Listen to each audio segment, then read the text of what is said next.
Bonjour à tous. Comme vous le savez peut-être, ça fait maintenant 11 ans que j'accompagne des personnes qui souffrent de troubles du comportement alimentaire, que ce soit de l'anorexie, de la boulimie, de l'hyperphagie.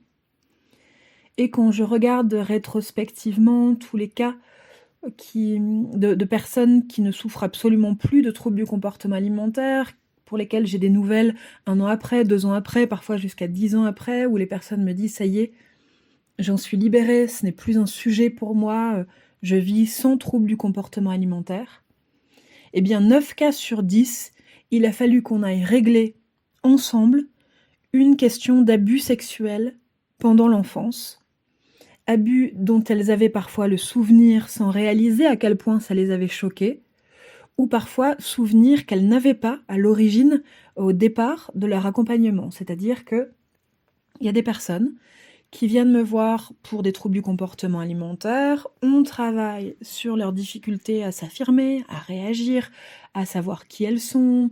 On règle en gros tout ce qui pourrait potentiellement les perturber et déclencher des crises dans leur vie.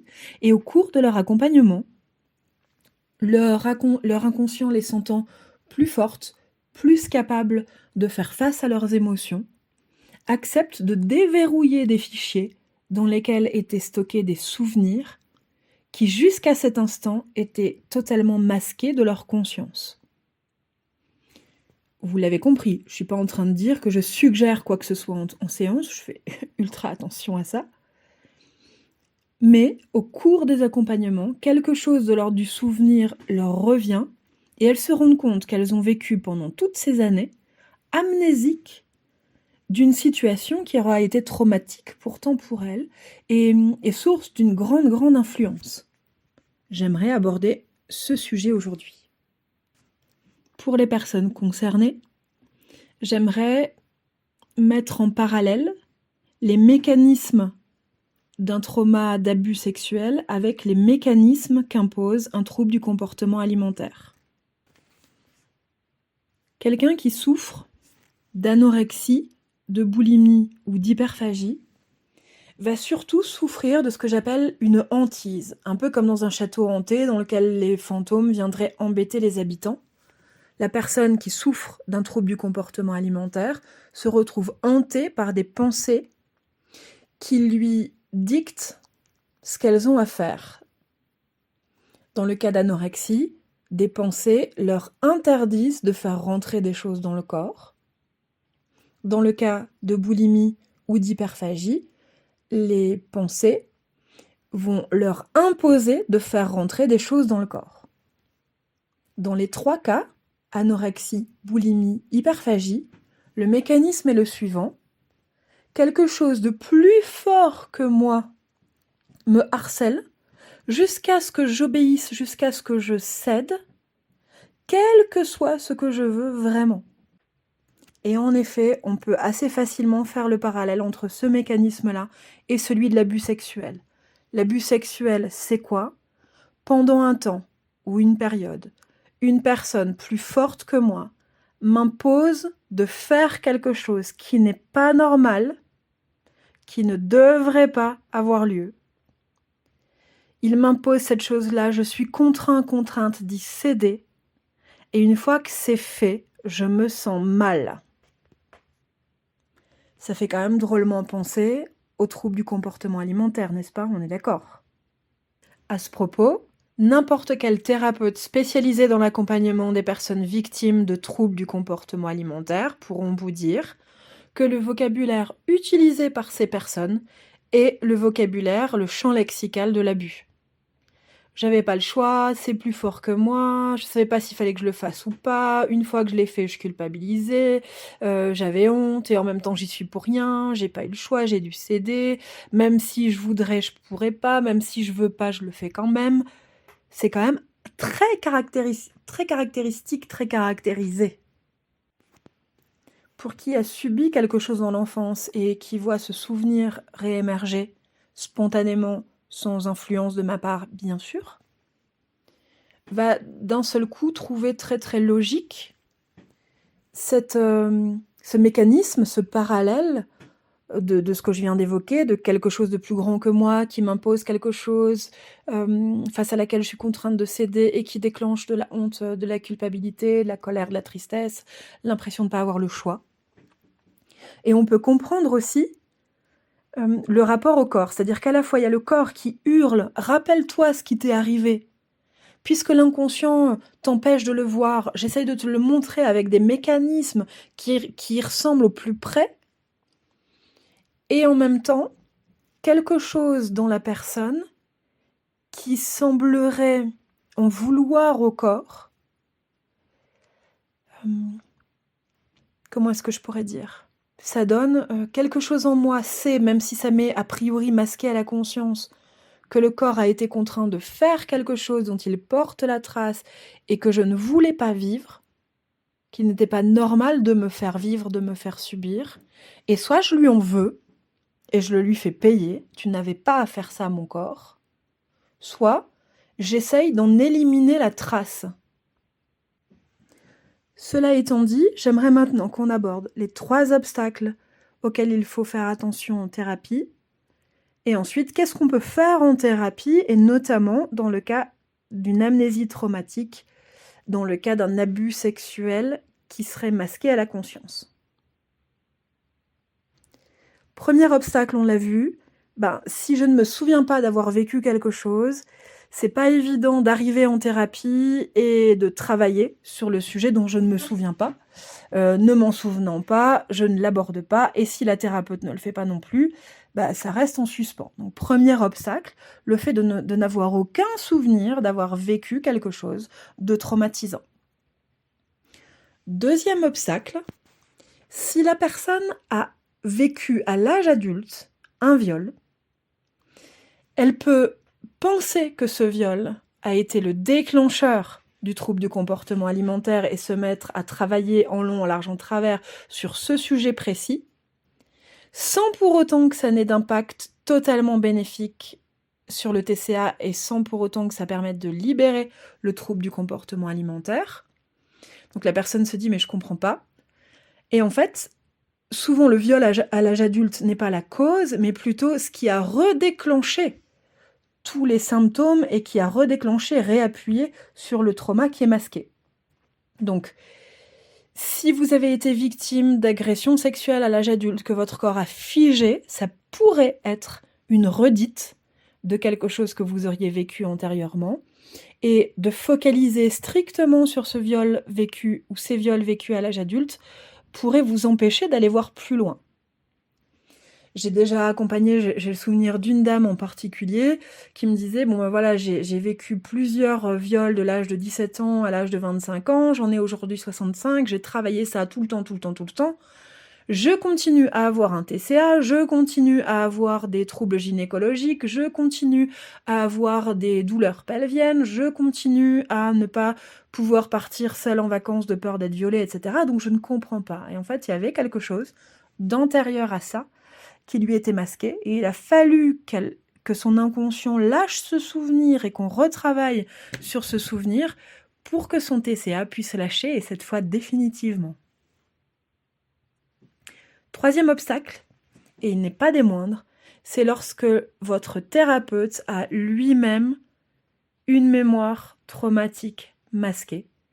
Si votre praticien a été abusé dans l'enfance et que ça lui est masqué à la conscience, son inconscient peut, pour maintenir son propre, entre guillemets, secret poison, secret, ne pas le laisser voir que tout en vous hurle le fait d'avoir probablement subi de l'inceste, de la pédophilie pendant l'enfance. Il est bien évidemment hors de question pour moi, au travers de cet audio ou au travers d'un accompagnement, de vous suggérer, si ce n'est pas le cas, qu'il y a pu avoir un abus sexuel. Je ne suis pas là en train d'affirmer que vous avez vécu quelque chose, je ne suis pas à votre place, seul votre inconscient peut choisir de vous révéler s'il y a quelque chose, ou s'il n'y a rien, de ne jamais vous le révéler. On est d'accord. Néanmoins, on pourrait dire que si vous souffrez à la fois de troubles du comportement alimentaire, à la fois de problèmes gynécologiques ou qui correspondent à la sphère pelvienne, bas-ventre, si vous avez tendance à avoir peur de faire les choses seul, si vous avez peur du viol de manière générale quand vous sortez, c'est-à-dire si votre cerveau vous fait penser de manière assez fréquente à la possibilité, malheureusement d'être violé quand vous sortez ou autre, ça vaut le coup de se dire que peut-être il y aurait pu y avoir quelque chose qui est masqué à votre conscience. Et quand on ne sait pas, il y a quand même certains points qui sont intéressants de toute façon à travailler en psychothérapie active. Je vais vous les mentionner maintenant. Premièrement, il peut être intéressant d'apprendre au corps à défiger face à des agresseurs ou à des prédateurs. Quand une personne vous menace d'attouchement ou de viol, je pense notamment à une jeune femme qui s'était fait tripoter le genou dans le métro, et c'était plutôt le signe que ça allait continuer si personne ne faisait rien, et qui avait figé, qui s'était retrouvé tétanisé, c'est-à-dire le corps dans l'enfance a figé, et à l'âge adulte, il refige, parce qu'il n'a pas appris à faire autre chose. Une personne qui a vécu des traumas comme ça pendant l'enfance, son corps a appris à figer, et elle est privée des 3 autres réflexes, normalement c'est 2 mais j'en mentionne 3, elle est privée de son réflexe de hurler, crier au scandale dans le doute. Un mec me touche les genoux, je ne sais pas s'il l'a fait exprès, dans le doute, je hurle, je ne me fiche pas. Soit j'attaque, j'agresse l'autre, je le repousse, soit je fuis, et on pourrait rajouter le 4e qui serait de demander de l'aide. Mais dans le cas d'une personne qui aurait été victime de quelque chose pendant l'enfance, son corps, lui, n'a qu'une réponse au choix, c'est « je fige ». Donc la personne, sachant inconsciemment que quoi qu'il arrive, elle fige, va se mettre à avoir peur de figer en cas d'agression. Donc une des premières choses à faire, c'est d'aller réactiver le potentiel de « je hurle », le potentiel de « j'attaque », le potentiel de « je fuis », le potentiel de « je demande de l'aide », pour que la personne ait le choix entre les 5 réactions. Oui, je peux figer. Oui, je peux attaquer. Oui, je peux hurler. Oui, je peux demander de l'aide. Oui, je peux m'enfuir. Et s'il m'arrivait d'être confrontée à l'avenir à une situation de prédateur sexuel qui veut m'attaquer, mon inconscient sait que j'ai toutes ces possibilités, donc j'ai moins peur au quotidien. Première chose, comme désactiver la peur des agresseurs sexuels, des prédateurs sexuels. Le deuxième point intéressant à aborder en thérapie, c'est le point du consentement. L'idée est d'aller aider l'inconscient à intégrer, à comprendre et à intégrer que céder à quelqu'un de plus fort que soi qui nous impose quelque chose n'est pas consentir.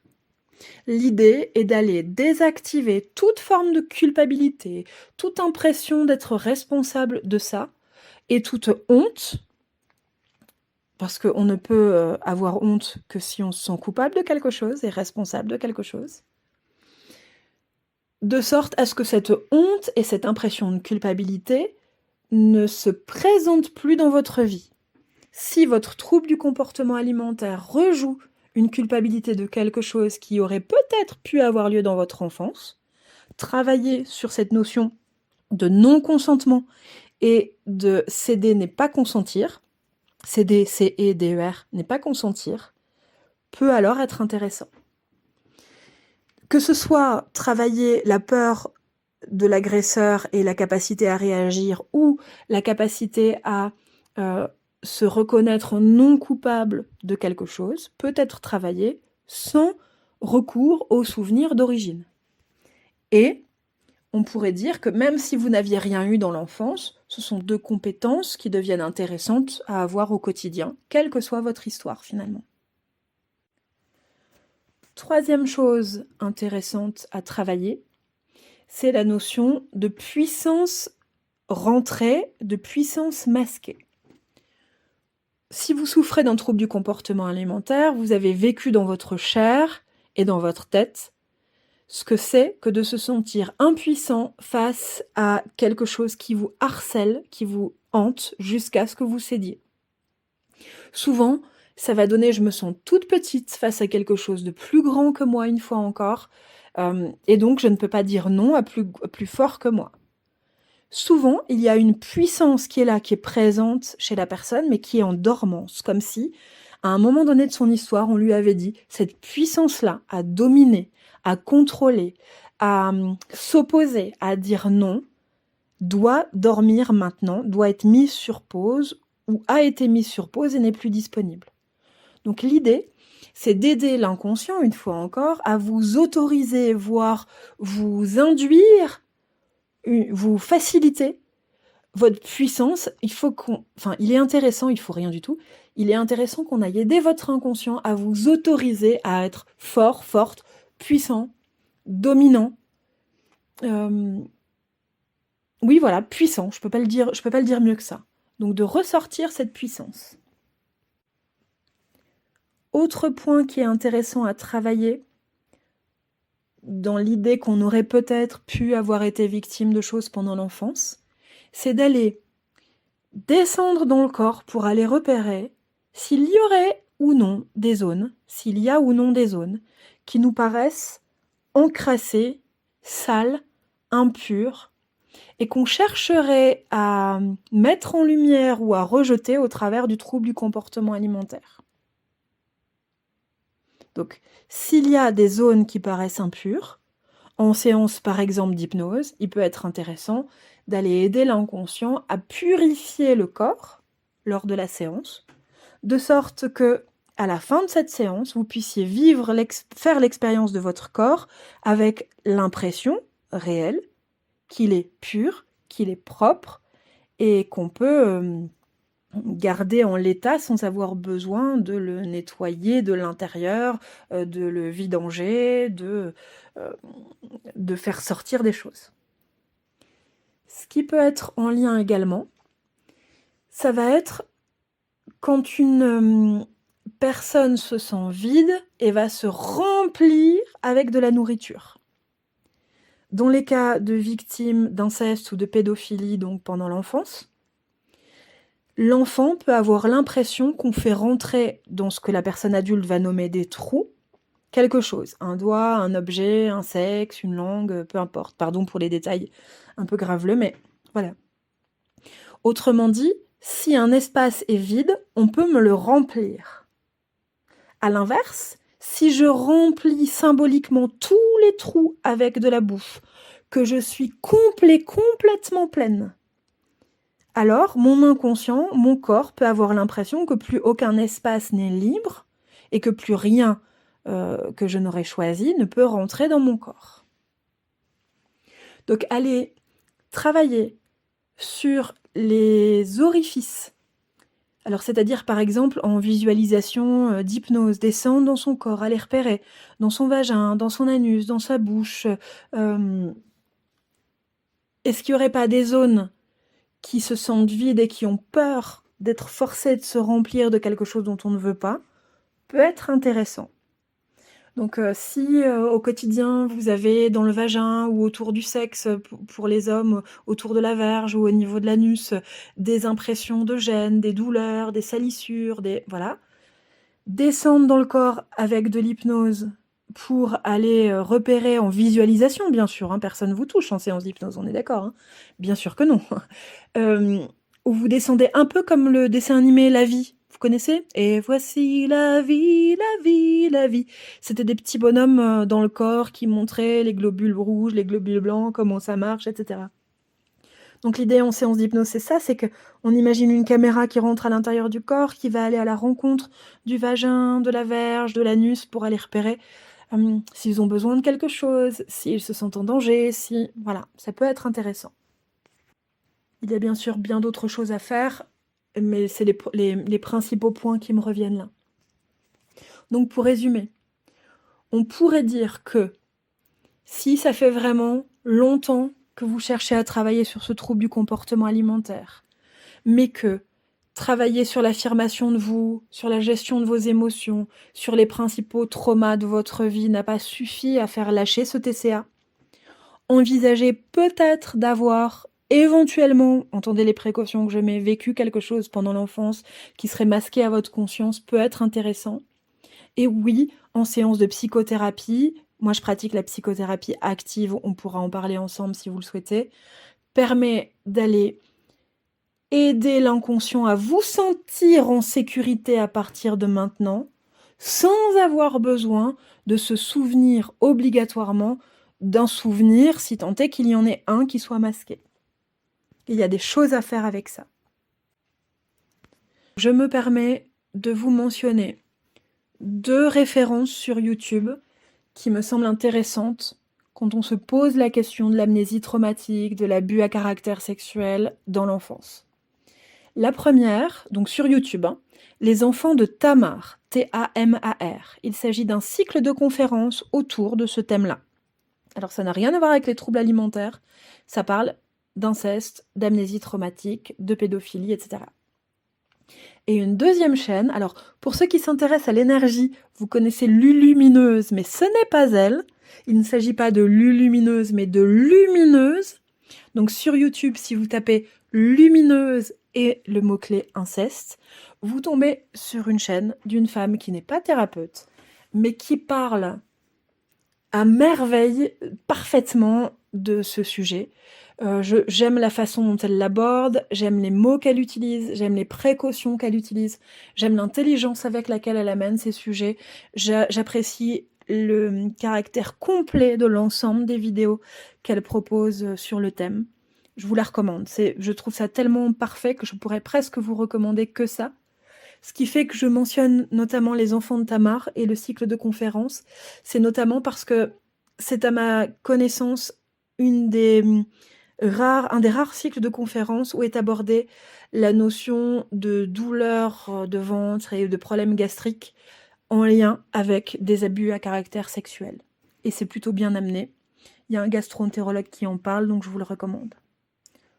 Pour ma part, je m'appelle Barbara Verhaeghe, j'exerce le métier de psychopraticienne et j'accompagne maintenant depuis 11 ans des personnes dans le cadre de ce que j'appelle maintenant la psychothérapie active. L'idée générale est d'aller repérer quand vous vivez l'horreur, quelle que soit cette horreur aujourd'hui, quand vous êtes dans un cauchemar, quelque chose dont vous souhaitez vous débarrasser. Qu'est-ce que vous souhaitez vivre à la place? Quelle expérience de vie vous voulez faire à la place? D'aller repérer ensemble pourquoi votre inconscient vous en empêche, et surtout à condition de quoi il sera OK de vous laisser y aller, voire même de vous aider à y aller. Donc on va aller voir ensemble quelles conditions sont à réunir, qu'est-ce qui est à travailler en séance, quelles compétences sont à réveiller, à réactiver ou à acquérir, compétences relationnelles, compétences émotionnelles, est-ce qu'il y a des croyances à désactiver, est-ce qu'il y a des souvenirs dont il faut vous libérer, etc., pour que votre inconscient voit d'un bon œil le fait d'aller bien. Parce que une personne qui aurait souffert de trauma sexuel dans l'enfance pourrait avoir très très peur d'être beau, belle, d'être charismatique, d'être sexy, d'être en pleine santé, d'être attirant, attirante, de peur que ça attire à elle des prédateurs sexuels. Non pas que ce soit une réalité, on sait aujourd'hui qu'un prédateur sexuel pédophile n'a besoin que d'un enfant et d'intimité avec cet enfant, c'est-à-dire de se retrouver seul à seul avec lui pour que l'agression à caractère sexuel ait lieu. L'enfant n'a pas besoin d'être beau, il n'a pas besoin d'être intelligent, il n'a pas besoin d'être intéressant, il n'a pas besoin d'être sexy, il n'a pas besoin d'être autre chose qu'un enfant est seul avec lui. Néanmoins, l'inconscient a pu retenir que c'est parce que vous alliez bien, parce que vous étiez beau, belle, parce que vous étiez intéressant, parce que vous étiez intelligent, parce que vous étiez le ou la préférée, parce que vous étiez vous, et chouette, et que vous alliez bien, que ça vous est arrivé. Et quand c'est le cas, l'inconscient voit d'un très mauvais œil la possibilité de redevenir tout ça. Beau, belle, intelligente, sexy, attirant, charismatique, à pleine santé, le ou la préférée et autres. Bon bref, je vous refais pas tout l'audio. Toujours est-il que si vous avez besoin d'être aidé ou envie d'être accompagné par une personne qui est spécialisée dans l'accompagnement des troubles du comportement alimentaire et des personnes qui en souffrent, je me tiens à votre disposition. Si ça vous intéresse, je vous donne les infos sur ce que je propose en description de cet audio YouTube. Je vous dis bon courage pour le chemin qu'il vous reste à faire et à bientôt.